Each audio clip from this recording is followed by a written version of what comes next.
الرحيم يؤتي الحكمة من يشاء ومن يؤت الحكمة فقد أوتي خيرا كثيرا. وقال تعالى في موضع آخر قل هل يستوي الذين يعلمون والذين لا يعلمون. وقال النبي صلى الله عليه وسلم خيركم من تعلم القرآن وعلمه. وقال النبي صلى الله عليه وسلم إن الله يرفع بهذا الكتاب أقواما ويضع به آخرين، أو كما قال عليه الصلاة والسلام. علم وہ دولت ہے جو لٹتی نہیں، علم وہ دولت ہے جو لٹتی نہیں، خرچ کرنے سے کبھی گھٹتی نہیں.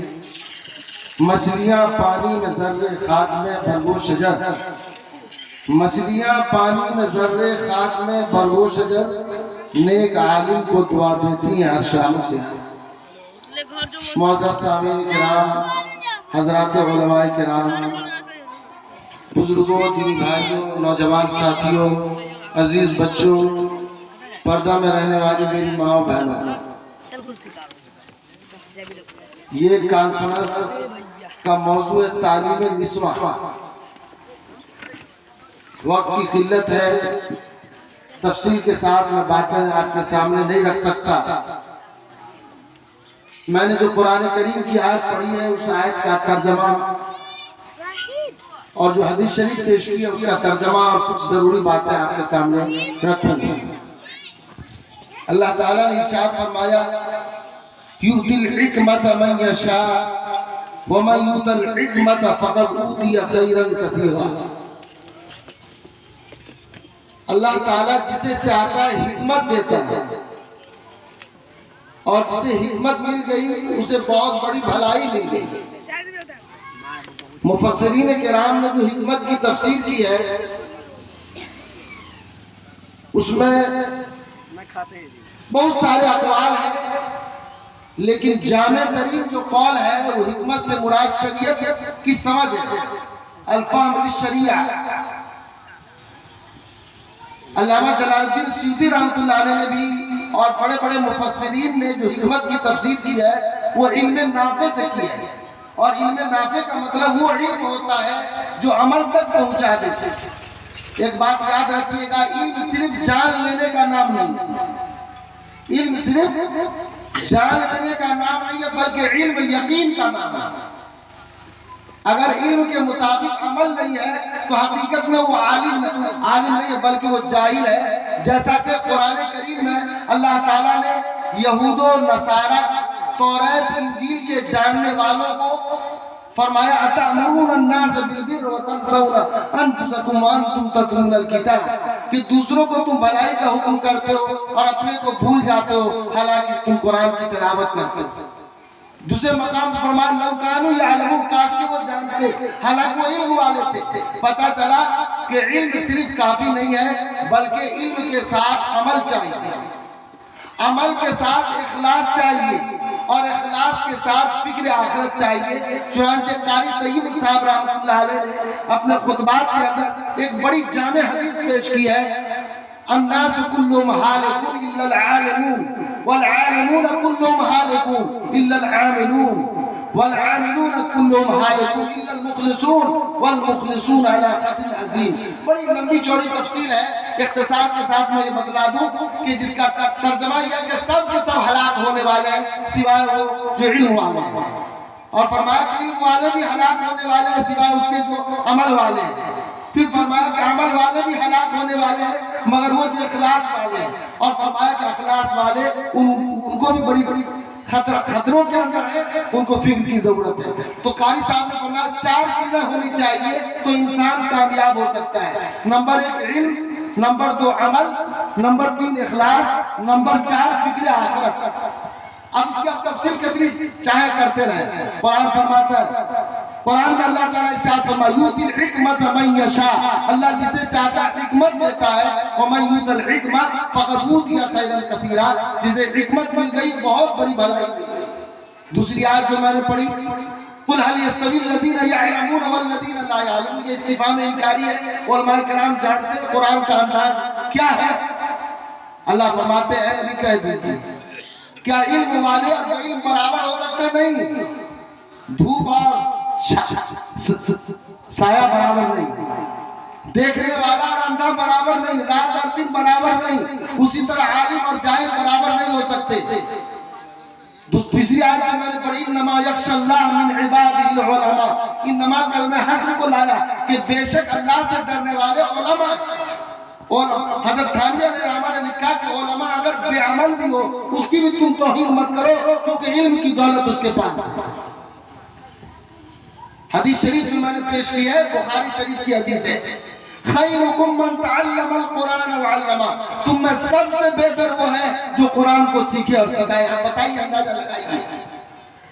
اور دوسری حدیث جو میں نے پیش کی حضرت عبداللہ ابن عمر کی روایت ہے، مسلم شریف کی روایت ہے، اللہ کے نبی صلی اللہ علیہ وسلم نے ارشاد فرمایا ان اللہ یرفع بہذا الکتاب اقواما ویضع بہ آخرین، کہ اللہ تعالیٰ اس کتاب کے ذریعے بہت ساری قوموں کو عروج دے گا، ترقی دے گا، اور بہت سارے لوگوں کو ہلاک کرے گا۔ علامہ اقبال کا مجھے شعر یاد پڑتا ہے کہ وہ معزز تھے زمانے میں اہل ایمان ہو کر، وہ معزز تھے زمانے میں اہل ایمان ہو کر، اور ہم خار ہوئے تاریک قرآن ہو کر، اگر تمی خواہی مسلمان زیستن نصف ممکن جزو قرآن زیستن۔ آج مسلمان جو تباہ ہو رہا ہے، برباد ہو رہا ہے، اس کی بہت ساری وجہ ہے۔ ان میں بنیادی وجہ یہ ہے کہ آج ہم قرآن اور قرآنی تعلیمات سے غافل ہیں۔ حضرت شیخ الہند رحمۃ اللہ علیہ جو اسیر مالٹا کے نام سے جانے جاتے ہیں، جو مجاہد آزادی اور عظیم مجاہد آزادی ہے، جنہوں نے ریشمی رومال کی تحریک چلائی، اور جو دارالعلوم دیوبند کے سب سے پہلے طالب علم تھے۔ دارالعلوم دیوبند کی بنیاد ایک استاد ایک شاگرد سے ہوئی ہے، اتفاق سے استاد کا نام بھی ملا محمود اور طالب علم کا نام بھی محمود تھا۔ حضرت شیخ الہند رحمۃ اللہ علیہ جب مالٹا کے جیل سے تشریف لائے تو دیوبند کے اندر انہوں نے بڑے اجتماع کو خطاب کرتے ہوئے فرمایا کہ میں نے مالٹا کے جیل میں جب غور کیا تو امت کی جو ناکامی ہے، مسلمان کیوں پیچھے جا رہا ہے، تو دو وجہ ہم کو نظر آئی۔ دھیان سے سنیے، دو وجہ، ایک تو یہ کہ مسلمان قرآن کی تعلیم سے غافل ہے، اور دوسری وجہ آپس میں بہت زیادہ نااتفاقی ہے۔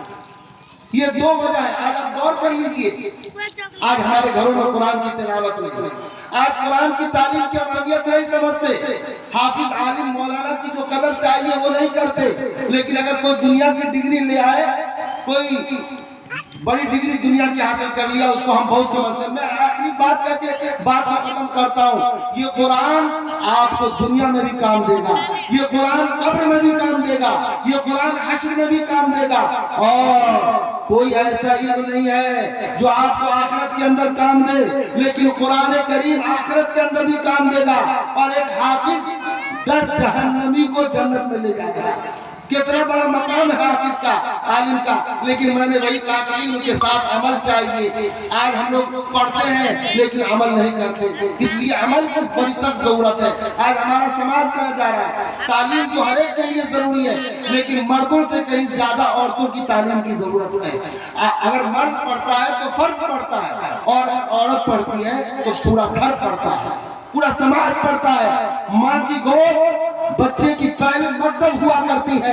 جب ماں نیک ہوگی تو اس سے اولیاء پیدا ہوں گے، انبیاء پیدا ہوں گے، اور نیک لوگ پیدا ہوں گے۔ اگر ماں جب نیک نہیں ہوگی، نماز روزے کی پابند نہیں ہوگی، دیندار نہیں ہوگی، تو اس کی کوکھ سے شرابی پیدا ہوگا، جواری پیدا ہوگا، اس کی کوکھ سے گنہگار پیدا ہوگا۔ اس لیے لڑکیوں کی تعلیم بہت ضروری ہے، اور یہ ادارہ جو قائم ہوا ہے، میرے بھائیوں بزرگوں، دیکھو ایک بات میں ہمیشہ کہا کرتا ہوں، بات کو کہ ہمیشہ انسان کو مثبت سوچ رکھنی چاہیے، نیگیٹو نہیں، پوزیٹیو، یعنی مثبت تعمیری سوچ، نفی والی سوچ نہیں رکھنی۔ اگر کوئی دین کا کام کر رہا ہے ہم اس کا ہاتھ بٹائیں۔ ایک بھائی نے بہت اچھی بات کہی کہ ہم رفیق بنا رقیب بنا، کام کوئی کر رہا ہے اس کا پاؤں نہ کھینچیے، اس کا ساتھ دیجیے، آپ دے سکتے ہیں تو ساتھ نہیں تو خاموش رہیے، اگر کوئی کر رہا ہے اس کی حوصلہ افزائی ہونی چاہیے۔ بڑی ضرورت ہے اپنے سماج میں، معاشرے میں محنت کی، کہیں بے پردگی ہے تو کہیں جہیز کی لعنت ہے۔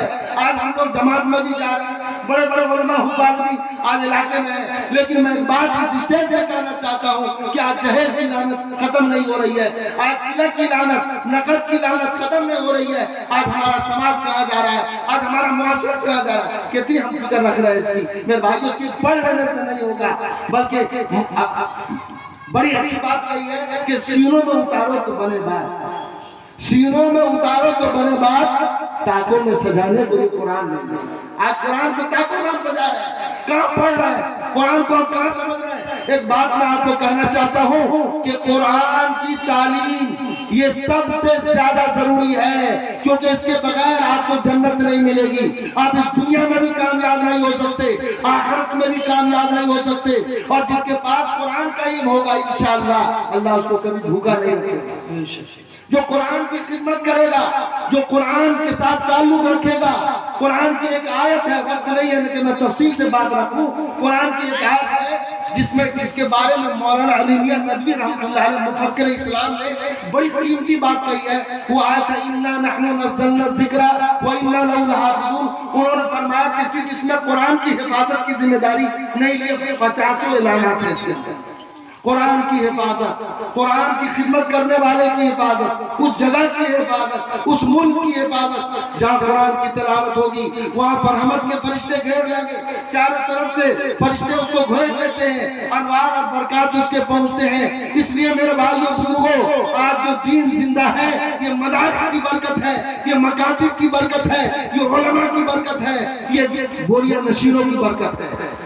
اس لیے مولانا ریاست علی ظفر بجنوری رحمت اللہ علیہ کا یہ شعر مجھے یاد پڑتا ہے کہ اس بزم جنوب کے دیوانے ہر راہ سے پہنچے یزدہ تک، اس بزم جنوب کے دیوانے ہر راہ سے پہنچے یزدہ تک، بیتابی ان کی عام ہی دیوار چمن سے زندہ تک، سوبار سوارا ہے ہم نے، سوبار سوارا ہم نے اس ملک کے گیسوئے برہم کو، یہ اہل جنوب بتلائیں گے کیا ہم نے دیا ہے عالم کو۔ علماء کی قدر کیجئے، دینداروں کی قدر کیجئے، حفاظ کی قدر کریے، قرآن سے اپنے بچے اپنے رشتے کو مضبوط کریے، اللہ راضی ہوگا، اللہ خوش ہوگا۔ جب اللہ راضی ہوگا تو آپ بھی خوش ہوں گے، اللہ آپ کی حفاظت کرے گا۔ اور انہی چند کلمات کے ساتھ میں اپنے بات کو ختم کرتا ہوں کہ نور خدا ہے کفر کی حرکت پہ خندہ زن، نور خدا ہے کفر کی حرکت پہ خندہ زن، پھوکوں سے یہ چراغ بجھایا نہ جائے گا۔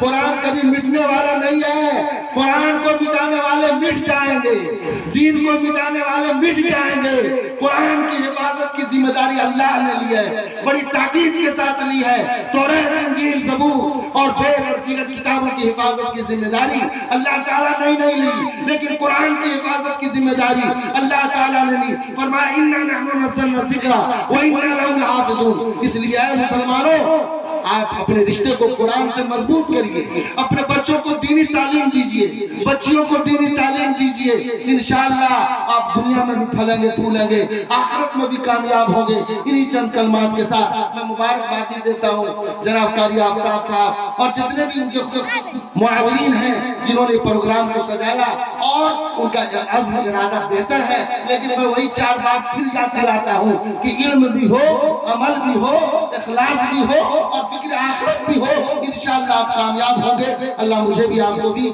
پوری امت کو صحیح سمجھ نصیب فرمائے۔ وآخر دعوانا الحمدللہ۔